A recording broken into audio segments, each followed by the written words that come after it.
million portfolio with a 7% annual increase is $840 grand a year in equity.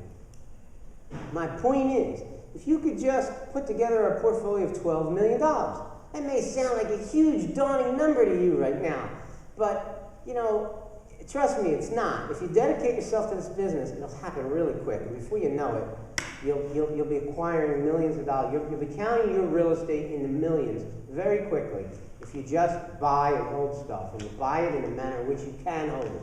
Okay? So ask yourself, if you had a $12 million portfolio and property values went up 7% in 1 year, and that's just one of the ways you make money off of real estate. Okay? You're making $840,000 a year in equity. Now you're not making it in cash. You don't have a truckload of 840 grand of cash sitting in your garage, but you've got your net worth just went up $840,000 a year. Now how the hell are you going to do that? What kind of business can you do that in? Do you need 7% in appreciation? Yeah, I'm talking appreciation. I'm just talking appreciation here. Property's still going to put out cash flow. You're still going to have tax write-offs that you can depreciate on your returns, and lots of other benefits that we're going to talk about in real estate. This is just one of the ways. Okay? So what could you do with $840,000 a year in equity? You could pick up a bank, refi one of your buildings, pull out 50 grand like that. I don't know about you guys, I could live off of 50 grand for a year. Okay? So, especially if it was tax-free, right? You don't pay taxes on refied money. So many amazing ways to get rich in this business. And, you know, all you have to do is get busy doing it. Get busy doing it, right? So, you know, I tell people, like, where are you going to make $840,000 a year? Well, you might be a CEO of a corporation that makes $1.4 million a year in salary. You probably have to make that much to bring home $840 grand a year. But if you're a CEO of a big corporation, you're not sitting on a beach. You're probably working your tail off. You don't even know your kids' names. So that's not the kind of life I want, all right? I want to have it all. I want to get rich, I want to make income, and I want to be sitting on the beach having control of my destiny. That's the kind of life I want, and that's what that picture means to me. I always tell people, you don't even need to read my book.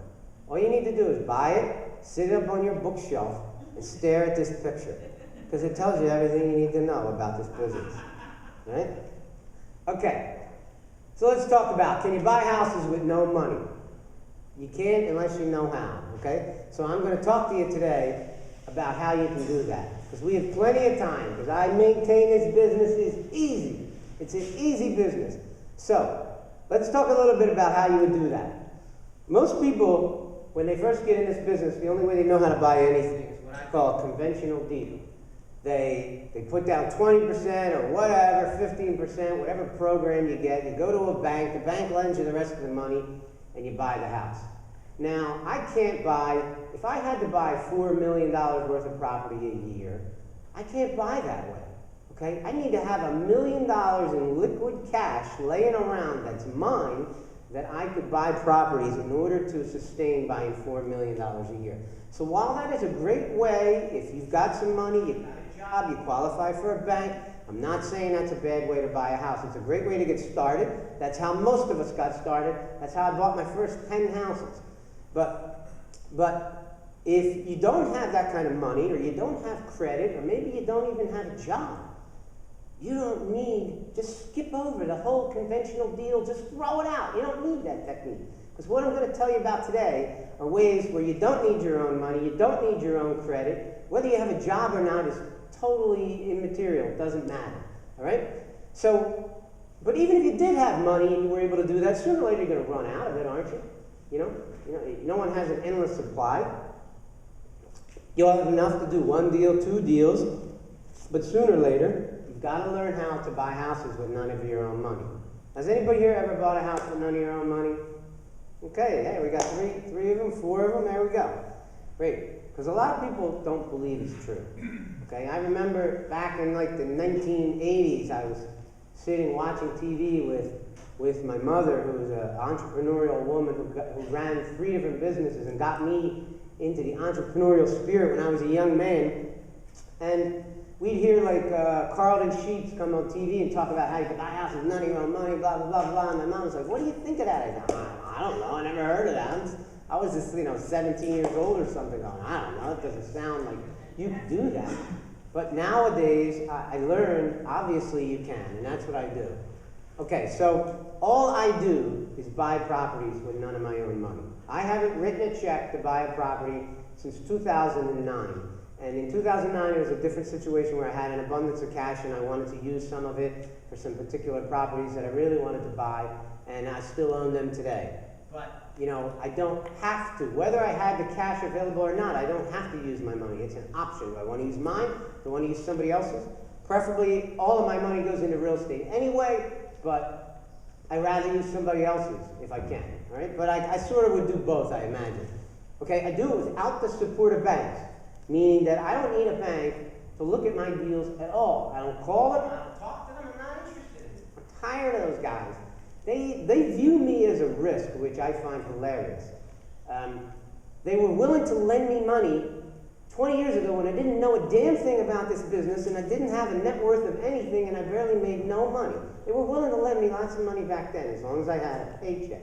Okay? But now that I'm 25 years in the business and established myself, you know, they don't want anything to do with me. I have too many properties. I have debt-to-income ratios that they're not comfortable with, whatever the heck that means. I don't even know. To me, it's silly. It's just ridiculous, okay? I get to keep the properties, meaning that flippers or wholesalers, they buy houses, and the only way that they can make money off of that house is they have to wholesale that house to somebody else, or they have to fix up that house and sell it in order to get paid. But if you could get paid to buy the houses, well, then you're not limited by that strategy. I still use those strategies, but it's at my option to decide if I want to use those strategies or not. So when I buy a house, typically my first option is buy and hold. My second option would be I could wholesale this deal before I even settle on it, or I could settle on it and maybe do a flip later on, or sometimes I do what I call a deferred flip, where I'll buy the property, I'll rent it out for a year, then I'll sell it to somebody else later on. I have enough properties that it doesn't make sense to sell the ones I just bought, because then I short-term capital gains, where if I hold it for a period of time, I can avoid the capital gains. When you have enough properties, you don't sell the ones you just bought, you sell the ones you bought 2 years ago if you want to get rid of one, and you avoid taxes that way. Okay? So, the secret is right here. Buy them with none of your own money. Buy them without the support of the banks. Keep the properties if you want to keep them, and get paid to buy them. So let's get on talking about it. Okay. So the first and best way, and something that you're going to need in most of the real estate deals that you do, if you're going to try to buy houses with none of your own money, is you need to raise private money. Okay? You need to learn about it. You need to begin to do it. You need to get comfortable with the idea. And so let's talk about that today. Because I maintain everything in this business is easy. It's so easy. The first obstacle I hear all the time is private money. I don't know anyone with private money. I don't know any millionaires, and blah, blah, blah, blah, blah. And the attitude, it just kills everything.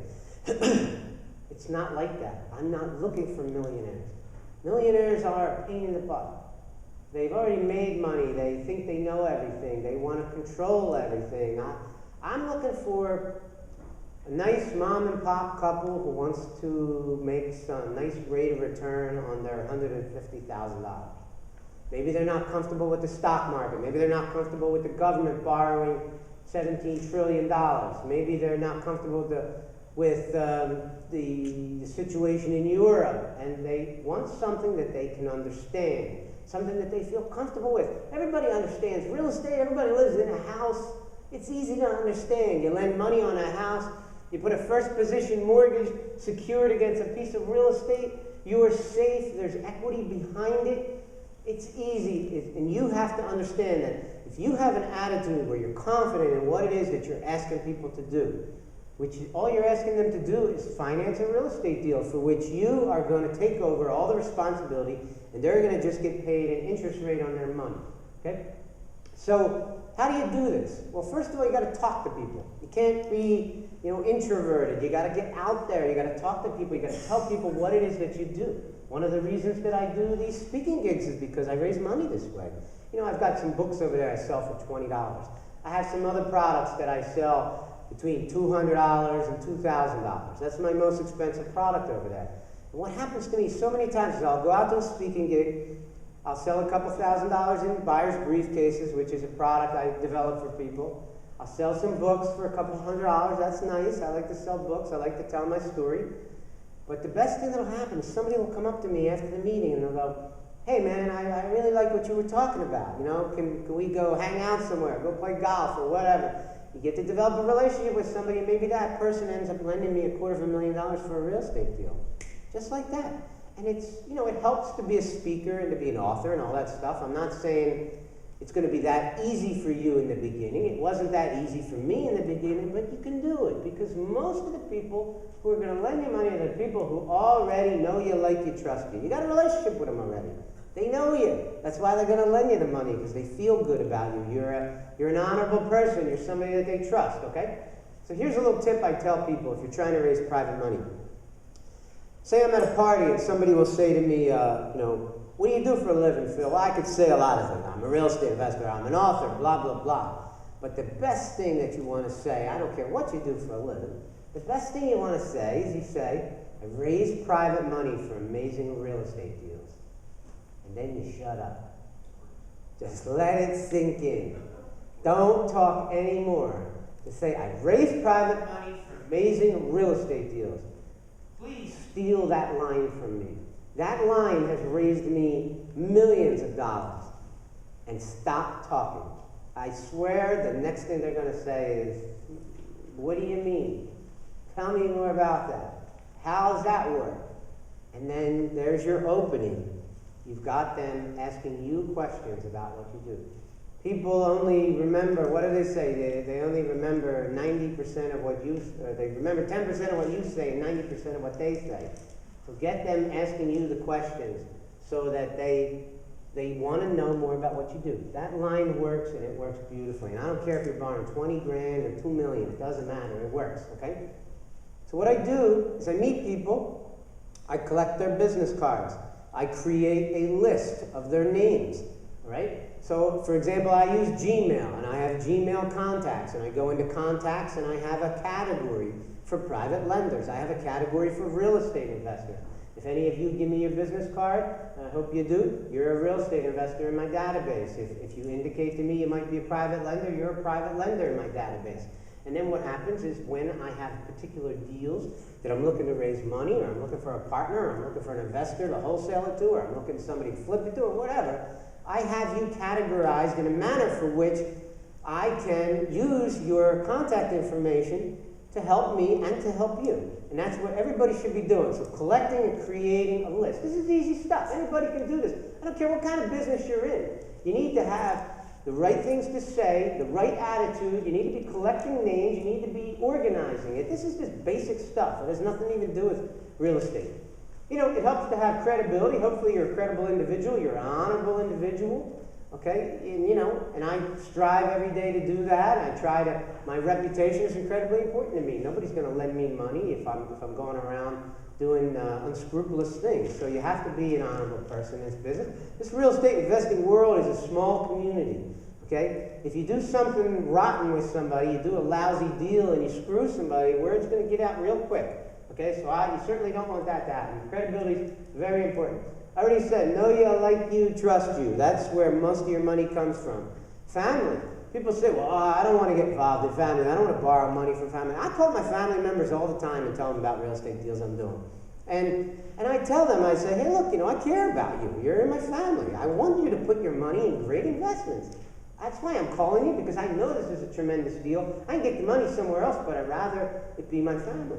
And some of my family members were very, very hesitant to ever get involved in anything with him. And one of them in particular, 3 years of talking until they finally let me some money. Now they're like, they want another deal right now. You know, it doesn't work like that. You kind of come when they come. But here's something I always tell people. What's the smack yourself in the forehead single greatest resource for private lenders? Okay? It's your cell phone, right?